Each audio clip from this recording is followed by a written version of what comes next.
नमस्कार दोस्तों, बहुत बहुत स्वागत है आपका आपके अपने YouTube चैनल यूनिक स्टार पर। दोस्तों, जैसा कि आप लोगों को पता है कि आज मैथमेटिक्स डीएलएड का फोर्थ सेमेस्टर का पेपर था जो बीत चुका है और उसी पेपर को हम लोग सॉल्व करेंगे। जी हाँ दोस्तों, अगर आपको ये वीडियो पसंद आती हो, अगर हम लोग जो पढ़ा रहे हो पसंद आ रहा हो तो आप उसे लाइक और सब्सक्राइब जरूर कर दें चैनल को, जिससे कि जब भी वीडियो अपलोड की जाए तो आप तक तुरंत पहुंच सके। चलिए दोस्तों, बिना समय बर्बाद किए हुए हम लोग शुरू करते हैं सवालों को। तो सबसे पहला सवाल दोस्तों दिया था आप लोगों को कि cos a बराबर 0, ये पहला सवाल था आपका और इसका जवाब पूछा था आपसे। तो cos a बराबर, देखिए 0 जो वैल्यू होती है दोस्तों वो होती है cos 90 की, वो 0 होती है cos 90 की। तो a बराबर दोस्तों अगर यहाँ से देखा जाए तो 90 डिग्री है। इसका दोस्तों जो ऑप्शन है दूसरा सही है, यानी पहले का दूसरा सही है। ठीक है, इसके बाद दोस्तों आपको दिया गया है दूसरा सवाल, इसमें जिसमें बहुलक पूछा गया है आपसे 5, 7, 9, 8, 7, 9, 7, 7, 5, 3 और 5। अगर इसमें आप देखने की कोशिश करें तो 7 देखिए कितनी बार आया है, 4 बार आया दोस्तों। और कोई भी ऐसा अंक नहीं है जो 4 बार या 4 से ज्यादा बार आया हो, इसलिए दोस्तों इसकी बहुलक हो जाएगा 7। तो ये ऑप्शन दोस्तों सही है आपका, जो है पहला, यानी दूसरे का पहला ऑप्शन सही है। ठीक है, चलिए देखते हैं अगला क्वेश्चन, देखते हैं हम लोग हैं। तीसरा नंबर का दोस्तों सवाल दिया है आपको, कहानी में b बाई ए गुणे कहानी में c बाई बी गुणे कहानी में a बाई सी। दोस्तों इसको हम लिख सकते हैं b बाई ए गुणे c बाई बी गुणे a बाई सी। c से c अगर भाग दिया जाए दोस्तों 1, a में a, b में b, अगर सारे भाग दिए जाए दोस्तों कड़ी में 1, इसका मान आएगा दोस्तों 1। तो इसका आपका ऑप्शन नंबर जो है फर्स्ट सही है, यानी पहला सही, तीसरे का पहला सही है, 1 आएगा इसका जवाब। ठीक है, आगे चलते हम लोग हैं। अगला सवाल दिया गया है दोस्तों आपको कि एक वृत्त है जिसका व्यास दिया हुआ है आपको, व्यास बराबर दिया हुआ है आपको 12 सेंटीमीटर। तो आपसे पूछा परिधि क्या होगी इसकी। तो दोस्तों आपको पता है कि परिधि बराबर क्या होता है, व्यास गुणे पाई। तो 12 सेंटीमीटर दिया ही आपको है इसका व्यास, तो 12 पाई सेंटीमीटर, तो ये इसकी परिधि हो जाएगी। तो इसका जवाब दोस्तों आपको है चौथे का पहला, चौथे सवाल का पहला ऑप्शन सही है। इस तरह से आपके 4 सवाल हो गए। अब चलते हैं दोस्तों 5वें नंबर पे, दिया समानांतर चतुर्भुज, समानांतर समचतुर्भुज दिया है। तो समानांतर समचतुर्भुज के अंतः कोणों का योग कितना होता है दोस्तों। तो कई बार आप लोगों को चर्चा की जा चुकी है आप लोगों के साथ में कि किसी भी चतुर्भुज के चारों अंतः कोणों का योग होता है 360, यानी दोस्तों ये होता है 4 समकोण, 4 समकोण। तो इसका ऑप्शन जो आपको दिया गया है वो चौथे का दोस्तों 5वें का चौथा ऑप्शन सही है आपको। तो इस तरह से दोस्तों ये आपके बहुविकल्पी प्रश्न रहे। अब बहुविकल्पी के बाद दोस्तों अब शुरू करते हैं हम लोग लघुत्तरी प्रश्न। तो देखिए लघुत्तरी प्रश्न क्या है आपका, लघुत्तरी प्रश्न में आपको दिया गया है आपको कि 2 सिक्का है दोस्तों, 2 सिक्के हैं और दोनों सिक्कों को उछाला जाता है एक साथ, दोनों सिक्कों को दोस्तों एक साथ उछाला जाता है और दोनों सिक्कों को उछालने के बाद आपसे पूछा गया है कि दोनों पे शीर्ष आने की प्रायिकता क्या होगी। अभी सुबह ही आप लोगों से हम डिस्कस किए थे इस चीज को लेकर के। तो आपसे पूछा जाए कि शीर्ष आने की, तो देखिए दोस्तों हेड और हेड आ सकता है अगर दोनों को उछाला जाए, टेल और हेड आ सकता है, हेड और टेल आ सकता है, टेल और टेल आ सकता है। तो दोस्तों इस तरह से कुल संभावना कितनी है, 4 है, पहली, दूसरी, तीसरी और चौथी, 4 संभावनाएं हैं आपकी इसमें। तो कुल संभावना 4 है। अभी हम लोगों ने सुबह पढ़ा था कि प्रायिकता क्या होती है दोस्तों, जो प्रायिकता होती है वह होती है घटित घटना। घटित घटना का मतलब इसमें देखिए जो घटना घट सकती है वो कितनी बार घट सकती है, एक बार घट सकती है, यानी एक बार घटना घटेगी हो, यानी यच और यच दोनों पे अगर आ गया तो हमारी घटना घट गई, यानी एक घटना, यानी जो संभावित घटना 1 है और कुल घटना कितना है, 4 है। तो दोस्तों इसका जवाब होगा 1/4। ठीक है, अब नेक्स्ट क्वेश्चन चलते हम लोग हैं।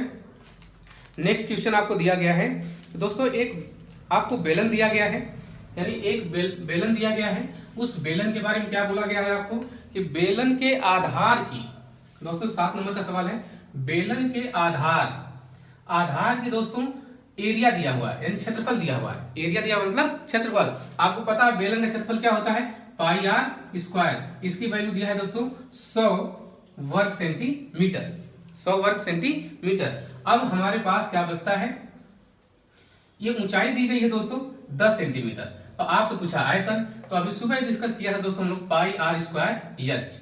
यदि बेलन की बात करें तो बेलन का जो है फार्मूला होता है आयतन का पाई आर स्क्वायर एच। तो पाई आर स्क्वायर की वैल्यू दिया है दोस्तों 100 वर्ग सेंटीमीटर और गुणे 10 सेंटीमीटर। तो दोस्तों इस तरह से आप देखेंगे तो ये हो जाएगा 1000 घन सेंटीमीटर। तो इसका जवाब होगा दोस्तों 1000 घन सेंटीमीटर। नेक्स्ट क्वेश्चन की तरफ चलते हम लोग हैं। नेक्स्ट क्वेश्चन दोस्तों है आपको 8 नंबर का। 8 नंबर का सवाल है x square plus 7x plus 10 बराबर 0, ऐसा दिया हुआ है। अब इसको कहा रहा है कि गुणनखंड कीजिए। गुणनखंड करके आप x की वैल्यू निकालिए। तो देखिए दोस्तों एक्स स्क्वायर प्लस 5x और प्लस 2x दोनों को जोड़ देंगे तो आपको 7 आ जाएगा, दोनों का गुणा कर देंगे तो आ जाएगा 10, यानी 10 बराबर 0। अगर यहाँ से x कॉमन कर लें तो ये बचेगा दोस्तों x प्लस 5, यहाँ से 2 कॉमन कर लें तो बचेगा x प्लस 5 बराबर 0। तो दोस्तों ये बन गया आपको x प्लस 2 और दूसरे ब्रैकेट में बन गया दोस्तों x प्लस 5 बराबर 0। यदि x प्लस 2 बराबर 0 दिया है तो x बराबर -2, तो एक जवाब तो आपको ये मिलेगा। और यदि x प्लस 5 बराबर अगर 0 कर दिया जाए तो दोस्तों इसका जवाब मिलेगा x बराबर -5। तो इस तरह से दोस्तों आपके सवाल आपको लगेंगे कि ये दिया गया है आपको जो है एक समीकरण, उस समीकरण की मदद से आपको x और x का मान निकालना है। तो x की वैल्यू हो जाएगी -2 एंड -5। नेक्स्ट क्वेश्चन देखते हम लोग हैं। नेक्स्ट क्वेश्चन में दिया गया है दोस्तों आपको कि दो वृत्त हैं। देखिए एक वृत्त ऐसे है, दूसरा वृत्त दोस्तों आपको ऐसे है। तो ये कह रहे हैं कि एक वृत्त की त्रिज्या दूसरे वृत्त की त्रिज्या से 4 गुनी है। तो दूसरा वृत्त की त्रिज्या अगर दोस्तों हम r मान लें तो पहले वृत्त की त्रिज्या हो जाएगी 4r। प्रश्न के अनुसार से एक वृत्त की त्रिज्या r होगी, दूसरे वृत्त की त्रिज्या 4r हो जाएगी। अब कह रहे हैं कि इनके क्षेत्रफल का अनुपात ज्ञात कीजिए। अगर क्षेत्रफल दोस्तों a1 है, इसका a2 है, तो a1 बटे a2, तो a1 बराबर दोस्तों पाई और 4r का स्क्वायर, पाई आर स्क्वायर के हिसाब से। और इसका हो जाएगा पाई, और चूंकि r इसकी त्रिज्या है तो r स्क्वायर। तो दोस्तों देखिए पाई से पाई आप क्या कर सकते हैं, कैंसिल कर सकते हैं। 4 चौके 16 r square upon r square, r square से r स्क्वायर कैंसिल, यानी 16 बटे 1, यानी दोस्तों इसका आ जाएगा 16 संबंधे 1। यानी इनके क्षेत्रफल का अनुपात, अगर त्रिज्या आपको दी गई है एक का r एक का 4r, तो इसका अनुपात हो जाएगा, क्षेत्रफल का अनुपात हो जाएगा दोस्तों आपको 16 संबंधे 1 का। नेक्स्ट क्वेश्चन चलते हैं दोस्तों। देखिए नेक्स्ट क्वेश्चन क्या है आपका। नेक्स्ट क्वेश्चन आपको दिया गया है कि ABCD एक चक्रीय चतुर्भुज है। ABCD एक चक्रीय चतुर्भुज है दोस्तों।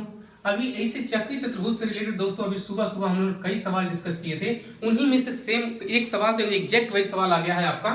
देखिए ABCD एक चक्रीय चतुर्भुज है, इसमें दिया गया है आपको A की वैल्यू दी गई है, B की वैल्यू दी गई है, C और D की वैल्यू आपसे पूछी गई है। तो देखिए कोण A की वैल्यू दिया है दोस्तों 55, कोण B की वैल्यू दी गई है दोस्तों 60, तो कोण C पूछ दिया गया है, कोण D पूछ दिया गया है। तो देखो हम देखिए दोस्तों हम लोग पता है चक्रीय चतुर्भुज के आमने सामने के कोणों का योग 180 अंश होगा। तो यदि हम कोण C की बात करें, कोण C बराबर हो जाएगा 180 माइनस 55, यानी ये आप अगर निकालने की कोशिश करेंगे तो कितना आएगा। देखिए 10 में से 5 गया 5 और 7 में से 5 गया 2 और 1, 125, यानी ये हो गया दोस्तों C की वैल्यू हो गया 125। अगर आप 60 की देखें यानी कोण D की बात करें, यदि कोण D करें तो 180 और माइनस कितना दोस्तों 60, यानी हो जाएगा 120। इसका जवाब 120 हो जाएगा। इस तरह से आपको सवाल करने थे। ये सवाल सुबह सुबह हम लोगों ने किए थे। अगर आप 6:30 बजे के 6:45 बजे का वीडियो आप देखेंगे तो आपको पता चलेगा कि ये सवाल हम लोगों ने सुबह सुबह करके बताए थे इस चीज को। तो चलिए 120 125, अगला सवाल देखते हैं। अगले सवाल की तरफ चलते हैं दोस्तों। इसमें दिया है 11वें नंबर का सवाल। क्या दिया हुआ है, साइन 30 का मान दिया है, साइन 30 का मान आपको रखना है, कॉस 60 का मान रखना है आपको, और प्लस tan 45 का मान रखना है। देखिए दोस्तों साइन 30 का मान होता है 1/2, कॉस 60 का मान होता है 1/2, tan 45 का मान होता है 1, यानी 1/2 आधा और आधा हो जाएगा 1 और प्लस ये हो गया 1, ये जवाब हो जाएगा बस बच्चों 2। तो इस तरह से इसका जवाब 11 नंबर के सवाल का जवाब होगा बच्चों 2। चलिए अगले सवाल की तरफ चलते हम लोग हैं। देखते रहिए दोस्तों, देखिए कितने आसान सवाल हैं। अगर आपने किए होंगे, हम उम्मीद करते हैं कि आप किए भी होंगे, अच्छे नंबरों से पास होंगे आप लोग, ऐसी हम उम्मीद करते हैं। अगले सवाल की तरफ चलते हैं दोस्तों। अब अगला सवाल दिया दोस्तों 12 नंबर का सवाल। 12 नंबर के सवाल में क्या दिया देखिए, 2x - 3y बराबर 30, 7x - 2y बराबर 20। इसमें पूछा है दोस्तों x और y का मान ज्ञात कीजिए। देखिए इस सवाल को हम लोग कैसे करेंगे, हम लोग करेंगे क्या, 3 का गुणा हम दूसरे समीकरण में या 2 का गुणा पहले समीकरण, पहला समीकरण दूसरा समीकरण, ठीक है। तो चलिए करते हैं। 2 का गुणा करेंगे तो पहला समीकरण क्या बन जाएगा, 2 दूना 4x - 2 3 6y बराबर 13 दूना 26। अब हम 3 का गुणा इसमें करेंगे, 3 का गुणा जब इसे करेंगे 7 लिखे 21x माइनस 3 दूना 6y बराबर 20 3 60। इस तरह दोस्तों दोनों समीकरण आपको बदल गए एक दूसरे के दूसरे रूप में, ठीक है। अब क्या करेंगे देखिए, यहाँ पे माइनस है तो इसको हम घटा देंगे, ये कैंसिल हो जाएगा आपका। 21 में से 4 गया दोस्तों 17 बचेगा, 17x माइनस के साथ में, 17x माइनस के साथ में इक्वल टू देखिए दोस्तों क्या बचेगा आपको, देखिए 10 में से 6 गया 4, 5 में से 2 गया 3, तो आप देख रहे हैं माइनस के साथ ही बचेगा। अब x बराबर दोस्तों आ जाएगा माइनस माइनस क्या कैंसिल, यानी x बराबर हो जाएगा दोस्तों आपको 34/17, 34/17 बराबर 2। x की वैल्यू दोस्तों यहाँ से आ जाएगी 2। इस 2 आपको क्या करना है, पहले वाले समीकरण में रख दीजिए। पहले वाले समीकरण में यदि रखेंगे तो आ जाएगा दोस्तों 2 गुणे x की जगह कितना रखना है, 2 रखना है, -3y बराबर कितना 30। अब देखिए 2 दूनी 4, 4 इधर जाएगा, -3y बराबर 13। और चूंकि ये 4 दोस्तों इधर जाएगा तो ये हो जाएगा माइनस, तो -4, ये दोस्तों आ जाएगा 9, 9 4 13 होता है। इसके बाद 3y बराबर -9, यानी y बराबर दोस्तों आ जाएगा -3। तो आप देख रहे हैं y की वैल्यू -3 और x की वैल्यू 2। दोस्तों दिया 40 छात्रों का आंकड़ा दिया हुआ है। 40 छात्रों का आंकड़ा कुछ ऐसा दिया गया है, इनके आयु दिए गए हैं। देखिए दोस्तों 40 छात्रों की आयु दिए गए हैं आपको। 40 छात्रों के आयु क्या दिए गए हैं, ये वर्षों में दिए गए हैं आयु, और यहाँ पे दिया गया है दोस्तों संख्या, ठीक है। अब इस तरह से आंकड़े दिए गए हैं आपके सामने, 10 4 यानी 10 वर्ष के 4 बच्चे, 12 वर्ष के 8 लोग, 14 साल के 12 लोग, 16 साल के 6 लोग और 18 साल के दोस्तों 10 लोग दिए गए हैं। इस तरह से आपको आंकड़ा दिया गया है।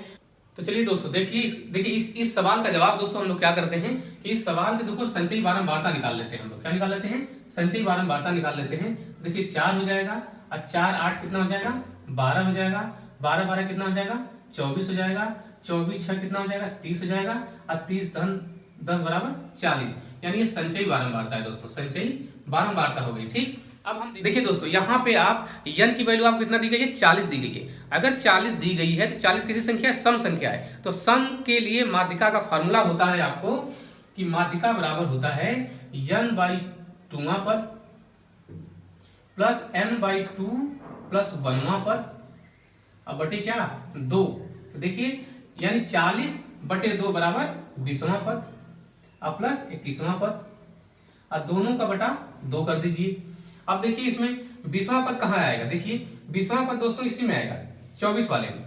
20 और 21 दोनों इसी के अंदर सम, क्योंकि 12 के बाद जितनी भी संख्याएं 24 तक आती हैं वो सारी किसके अंदर हैं, 24 के अंदर है। 24 के करस्पॉन्डिंग 14 आएगा आपको, यानी 14 और प्लस 14 बटे 2, यानी जवाब दोस्तों आएगा 14। यानी इसकी माध्यिका बनेगी आपकी कितना 14, यानी 14 वर्ष, यानी 14 वर्ष इसकी माध्यिका बनेगी। तो इस तरह से दोस्तों इस सवाल को करना था हम लोगों को। अगले सवाल की तरफ चलते हम लोग हैं। 13 नंबर के सवाल में दिया गया है आपको कि 4 cot square 45 minus sec square 60 plus sine square 30, ऐसा निकालना हम लोगों को है। अब देखिए 4 cot 45 का मान होता है दोस्तों 1 का स्क्वायर माइनस 660 का मान होता है दोस्तों 2, 660 का मान होता है 2 का स्क्वायर कर देंगे, प्लस साइन 30 का मान होता है दोस्तों 1/2, इसका स्क्वायर कर देंगे आपको। देखिए 4 हो गया, माइनस 2 दूनी 4 हो गया, प्लस 1/4 हो गया, 4 से 4 कटेगा, आएगा जवाब दोस्तों 1/4। तो ये 13 नंबर के सवाल का जवाब है दोस्तों 1/4। ठीक है, चलिए दोस्तों देखते हैं 15 नंबर का सवाल। अब 15 नंबर के सवाल में आपको क्या दिया हुआ देखते हैं। 15 नंबर के सवाल में आपको दिया हुआ है कि ये घनाभ है जिसकी लंबाई दी गई है आपको 98 सेंटीमीटर, चौड़ाई आपको दी गई है 42 सेंटीमीटर, और उसके बाद दिया गया है ऊंचाई दी गई है आपको 18 सेंटीमीटर। अब दोस्तों ये करें कि इसको पिघला करके या ये कह लीजिए जिस भी तरीके से इसके द्वारा बनाया जा रहा है क्या हमको घन, इसके द्वारा बनाया जा रहा है घन। ये है दोस्तों घनाभ दिया गया, आपको घनाभ दिया गया है ऐसे। अब इसको पिघला करके बनाया जा रहा है घन का मतलब हुआ जिसकी लंबाई चौड़ाई ऊंचाई सब क्या हो, बराबर हो, इस तरह से बनाया जा रहा है। तो अब ऐसा अगर बनाया जा रहा है तो इसका मतलब हुआ दोस्तों कि आयतन में कोई फर्क तो आएगा नहीं, आयतन में कोई फर्क नहीं आएगा, बस इनकी सारी भुजा बराबर हो जाएगी। तो इसका आयतन निकालेंगे जो इसके आयतन के बराबर होगा, इसके आयतन के बराबर होगा। और हमें पता है दोस्तों कि घन का आयतन, अब घन का आयतन जो यहां से लंबाई गुणे चौड़ाई गुणे ऊंचाई यानी 98 गुणे 42 गुणे 18 ये दिया हुआ है, क्योंकि ये दिया हुआ है कि घन का आयतन घनाभ के आयतन के बराबर है, क्योंकि इसी से बनाया जा रहा है घन। तो अगर ऐसा आ गया तो हमें पता है कि क्या होता है, भुजा क्यूब होता है, इसका होता है भुजा क्यूब। अगर भुजा निकालनी है तो आपको क्या निकालना पड़ेगा दोस्तों, भुजा निकालनी है तो इसका घनमूल लेना पड़ेगा आपको, यानी 98 गुणे 42 गुणे क्या 18। इसका अगर घनमूल आप निकालिए जरा, आप निकालेंगे तो 14 सते 98 गुणे 6 सते 42 गुणे 6 तिली 18। इस तरह से आप देखिए जरा इसमें। अब ये देखेंगे इसको फिर से अभाज्य संख्याओं में तोड़ दीजिए। 2 गुणे 7 गुणे 7 गुणे 2 गुणे 3 गुणे 7 गुणे 2 गुणे 3 गुणे 3। इस तरह से आप देखेंगे। अगर इस तरह से आप देख पा रहे हैं तो दोस्तों इसका सवाल जवाब देख लीजिए कैसे हो गया। देखिए 7 कितनी बार है, 3 बार 7 है, तो एक बार 7 बाहर निकल आएगा, इसके बाद देखिए 2 कितनी बार है, 3 बार है, गुणे 2। 3 कितनी बार है दोस्तों, 3 बार 3 भी है, तो गुणे 3 हो गया, यानी 7 दूनी 14 या 42। दोस्तों इसका मतलब कि जो इस घनाभ से घन बनाया जा रहा है उसकी एक भुजा होगी 42 सेंटीमीटर। ठीक है, इसकी एक भुजा होगी 42 सेंटीमीटर। चलिए दोस्तों अगले सवाल की तरफ चलते हम लोग हैं। चलिए दोस्तों 16 नंबर का सवाल देखते हम लोग हैं। 16 नंबर के सवाल में क्या दिया हुआ है आपको, 16 नंबर का सवाल आपको दिया हुआ है कि ये देखिए सुबह दोस्तों हम अगर 6:30 बजे का आप हमारी वीडियो देखें तो आपको पता चलेगा कि एग्जैक्ट हम ऐसे ही सवाल को डिस्कस किए थे। देखिए ये दिया है ए, ये दिया है बी, सॉरी ये दिया है बी, ये दिया है सी और ये दिया है डी। हमने आपसे सुबह डिस्कस किया था कि यह केंद्र ओ है और ओ से जाने वाली भुजा व्यास कहलाती है। अगर व्यास कहलाती है तो ये कोण दोस्तों 90 हो जाएगा, ये कोण 90 हो जाएगा। ये कोण आपको दिया है दोस्तों, ये कोण दिया है 30 अंश का। अगर ये कोण 30 दिया है तो 90 और 30 कितना होता है आपको 120। 90 30 कितना होता है 120। तो ये कितना बचा दोस्तों, यानी बच गया 60। 120 हो गया और 60 जोड़े तो 180 हो जाएगा हमारा। ये हो गया 60। और चूंकि ये दोस्तों दिया हुआ है आपको, ये दिया गया है दोस्तों आपको 40 का। ये टोटल अगर बना दिया 60 40 कितना होता है 100। 60 40 100। तो यानी दोस्तों कहने का मतलब हुआ ये कि अगर इन्होंने पूछा है सीबीडी का मान, सीबीडी का मान, तो सीबी कोण सीबीडी बराबर हो जाएगा दोस्तों 100। ठीक है, अब इसके बाद ये कह रहे हैं कि आप ये बता दीजिए हमको कि CAD का मान, कोण CAD का मान। तो आप देखिए 90 और 40 कितना होगा, 90 और 40 कितना होगा 130। 130 हुआ तो कितना हो गया 50, 180 होने के लिए, और टोटल मिला दीजिए 50 30 80। तो दोस्तों ये जो कोण मिलेगा CAD आपको 80। वैसे भी चक्री चतुर्भुज से लगाते तो 100 तो ये हो ही गया है, तो ये टोटल होने के लिए कितना चाहिए 80 चाहिए, ताकि 180 हो जाए आपका। तो इस तरह से आप जवाब अगर देखेंगे तो 100 और आएगा 80। चलिए दोस्तों अगले सवाल की तरफ चलते हैं हम लोग हैं। चलिए दोस्तों हम लोग करते हैं 17 नंबर के सवाल को। तो 17 नंबर का सवाल क्या दिया गया है आपको? दिया गया दोस्तों एक संख्या है जो 2 अंकों से मिलकर बनी है। कितने अंकों से? 2 अंकों से मिलकर बनी है। तो मान लेते हैं कि x और y से मिलकर के हमारी संख्या बनी हुई है। अब ये कह रहे हैं कि दोनों अंकों का योग x प्लस y बराबर दिया है दोस्तों 12। कितना दिया है?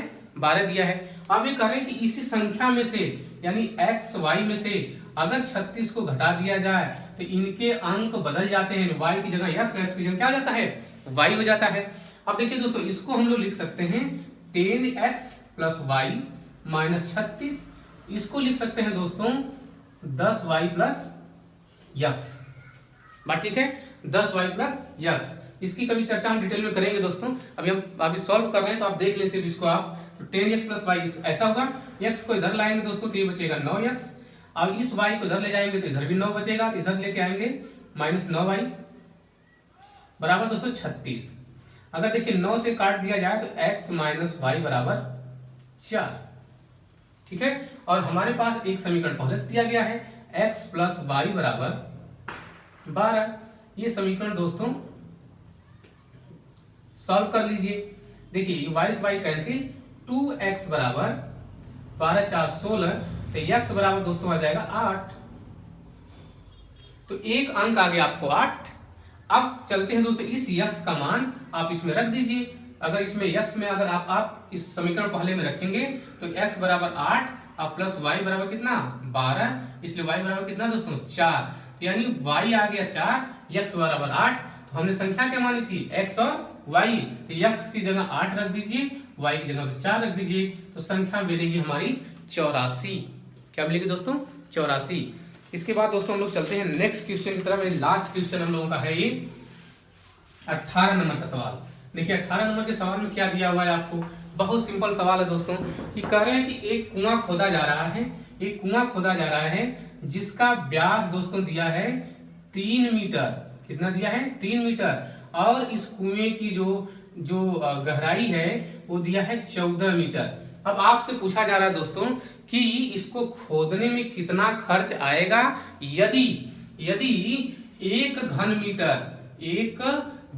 मीटर को खोदने में खर्च आता है 30 रुपए का। तो सबसे पहले दोस्तों इसका हम लोग आयतन निकालेंगे। तो आयतन क्या होता है पता है आपको? बेलन का आयतन पाई आर स्क्वायर एच। तो पाई आर स्क्वायर एच, तो पाई की वैल्यू 5/7। आर की वैल्यू दोस्तों देखिए 3/2, क्योंकि व्यास दिया है 3, तो 3/2 गुणे 3/2, 2 बार लिखा जाएगा आर स्क्वायर। एच की वैल्यू दिया 14 दिया दोस्तों।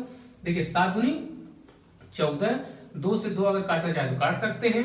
और देखिए 2 से काटेंगे तो 11 बार में, यानी 11 और गुणे 3 लिखे 9, 11 99 घन मीटर। 99 घन मीटर आपको क्या आया? इसका आयतन आया। और 1 घन मीटर का खर्चा कितना दिया है? 30 रुपए। तो कुल खर्च कितना हो जाएगा? कुल खर्च बराबर दोस्तों 99 और गुणे कितना 30, तो 3 9 27 और 3 9 27 2 29, एक जीरो लगा दीजिए, रुपया 2970 रुपया पूरे कुएं की खुदाई में लगेगा। तो दोस्तों इस तरह से आपके ये 18 सवाल थे। हम उम्मीद करते हैं दोस्तों कि आप लोग सही करके आए होंगे, आपके अच्छे मार्क्स आएंगे। इसके लिए आपको बहुत बहुत शुभकामनाएं। दोस्तों अगले दिन से हम लोग शुरू करेंगे अब डिटेल में पढ़ना, जो भी कुछ पढ़ना है मैथमेटिक्स के बारे में। हम लोगों को सीटेट रिपीटेड देना है आगे के दिनों में। तो हम लोग समझेंगे कैसे हम कम समय में अधिक से अधिक सवाल कर सकें, कैसे ऑब्जेक्टिव क्वेश्चन को हम अप्रोच करते हैं। इस चीज़ों को आगे सीखेंगे। तब तक के लिए दोस्तों बहुत बहुत धन्यवाद।